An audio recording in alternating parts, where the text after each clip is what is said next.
Hello, hello, hello. We're going to the other house today. We're getting the internet fixed there. Something wasn't working, so some assistant has to come today in the afternoon and fix that. I don't know, the cable up there or something.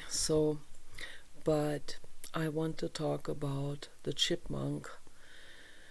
The chipmunk, why can't we still had Kenny, that was about 5 or 6 years ago, and I thought about that the other day, and I thought I owe the chipmunk a video, and I need to warn other people about this.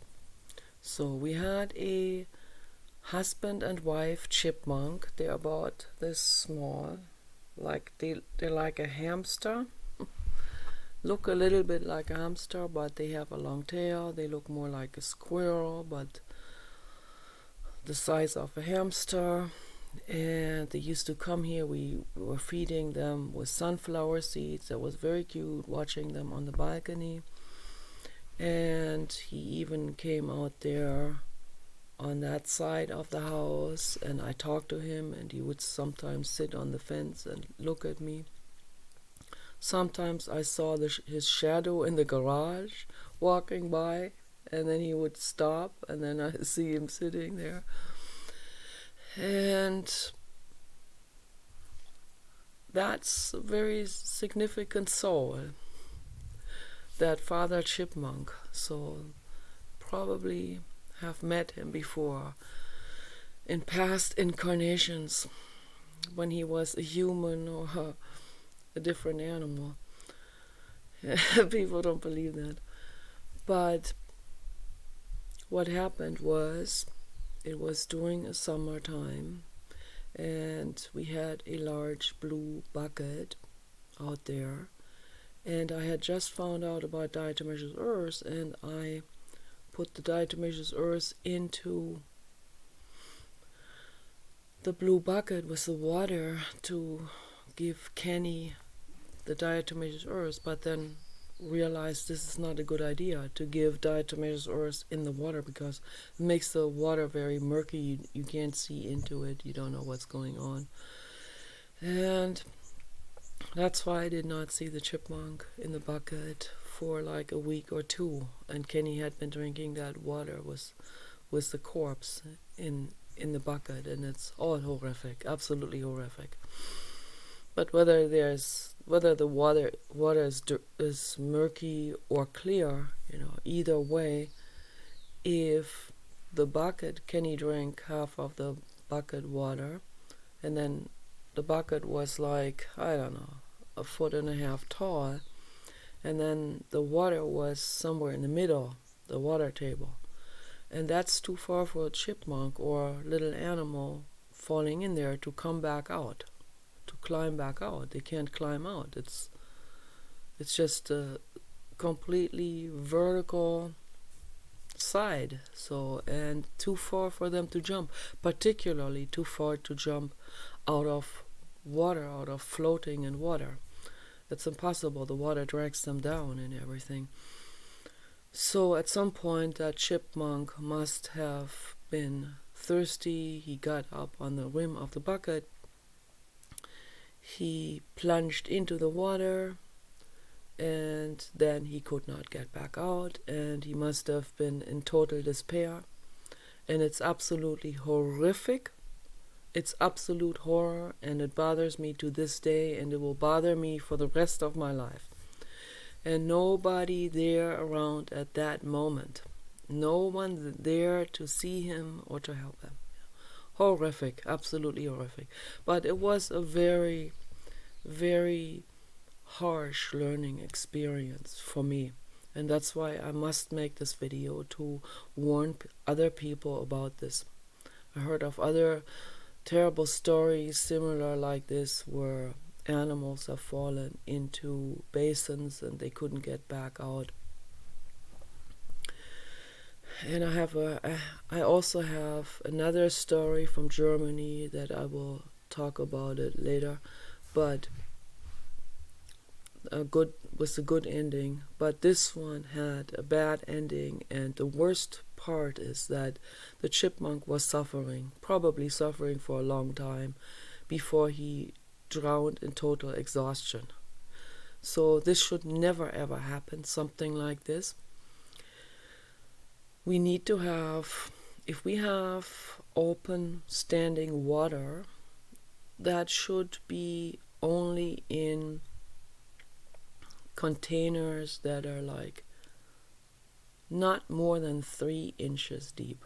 Okay, so then if the water table goes down a little bit, then they can still climb up on the rim. Okay, and they will probably not even drown. If it's 3 inches deep, then a chipmunk does not even drown. He will stand, and if he stands upright, then he will not drown. And he can definitely climb up.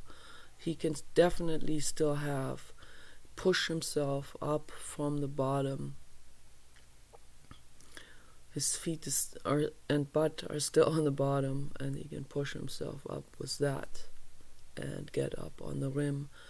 But if he's floating, there's no way, and particularly if the water table in the bucket is very high, if it's just underneath the rim, then they can climb back out. But then Kenny was drinking the water, or the water in a deeper bucket will eventually go down, will evaporate, and animals drink from it, and then the water table will go down. So that's way too dangerous. We cannot have that happen, ever. Okay, so if we give the animals water to drink, we have to feed them water from no higher than 3 inches, no deeper than 3 inches of basins, of containers. Okay,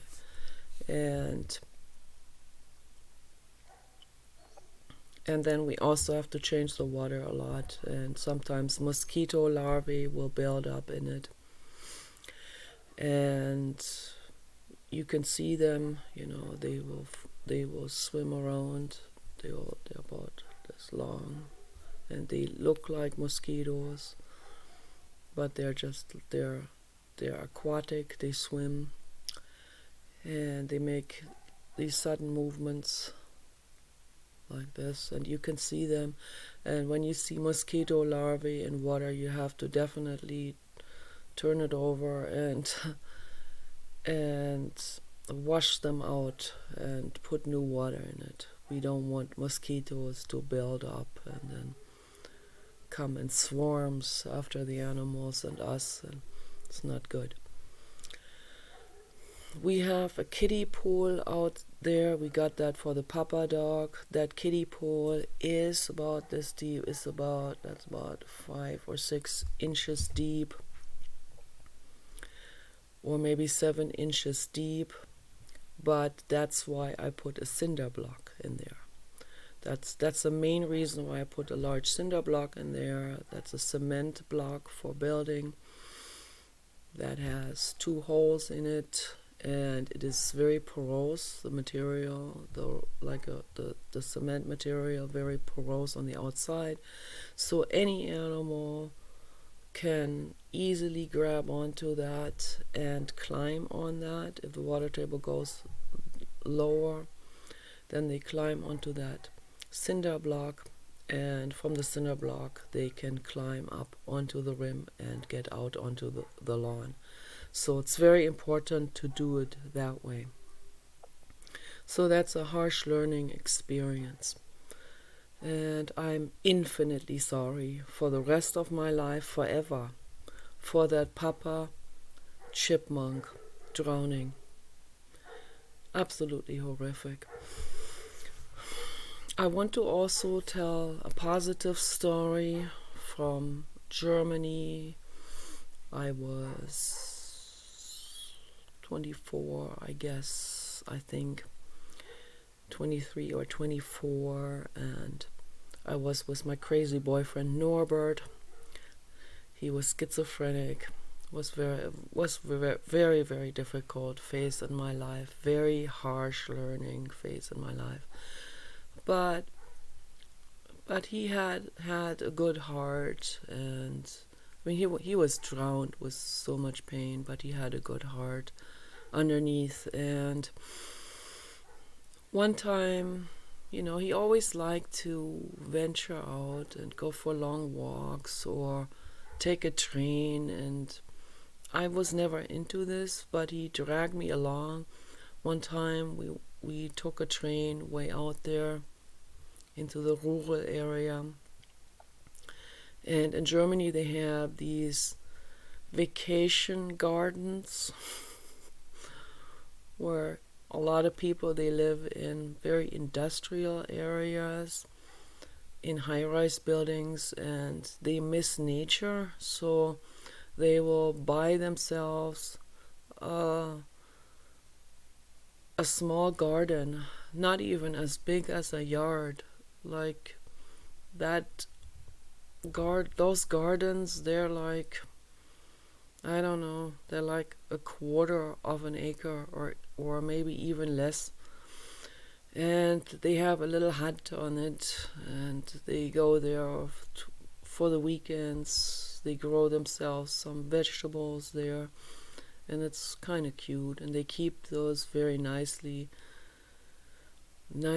groomed, those little gardens with their cabbage growing and all of that. So we walked past all of those little gardens, and we got to the end of a city train station. There was a city train station where the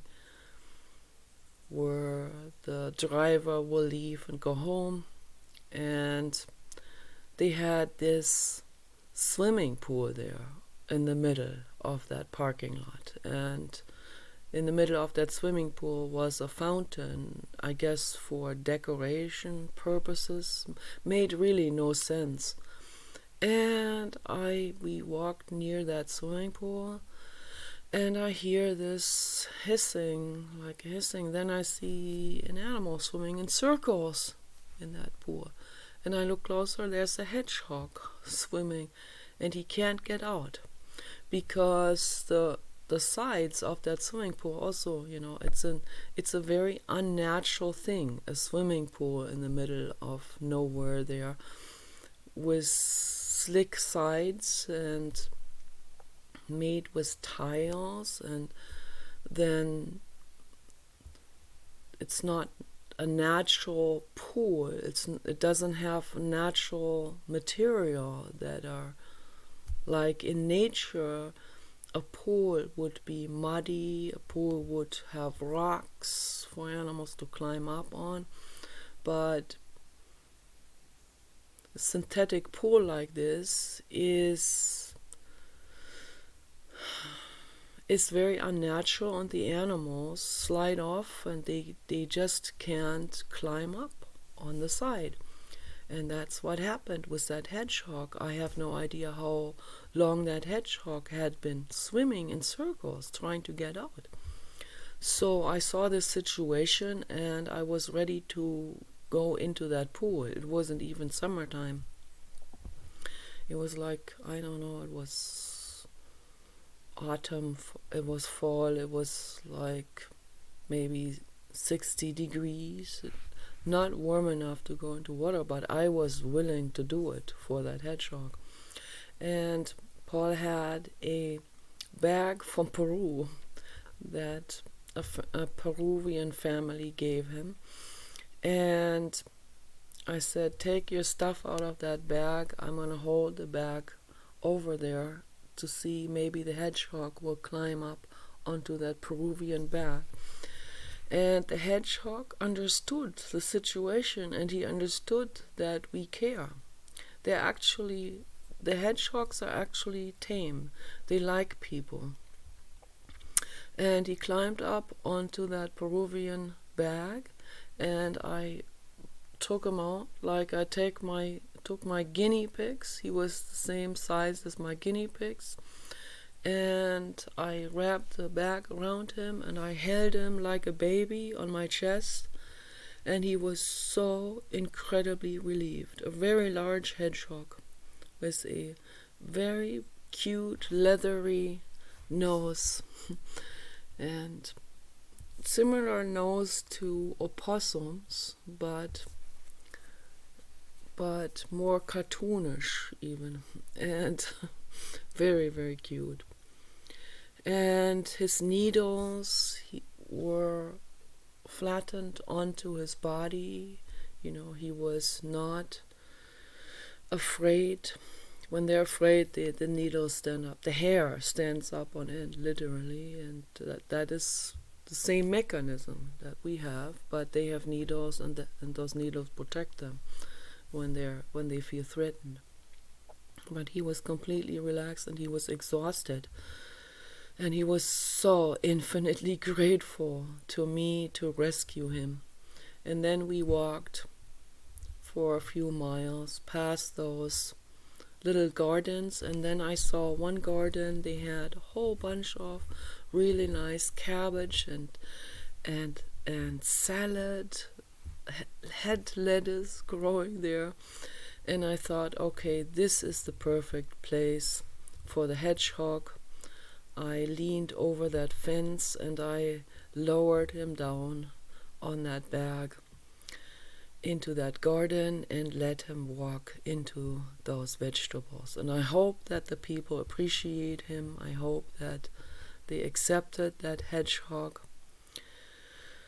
because it was too difficult for us to take care of this beautiful boy or girl. It was very, very difficult for us. I was living with my parents in the city, and that was not the right place for the hedgehog. So I thought one of those vegetable gardens, that would be perfect. And so I keep thinking about that story. Very nice. And that has a happy ending, that story, and that's beautiful. And I like stories with happy endings. But the ones that don't have happy endings, those are stories that we should not ignore. We need to also remember those stories, and we need to learn from those stories. We need to learn from our mistakes. That is absolutely infinitely important. Okay, you guys take care. Bye bye.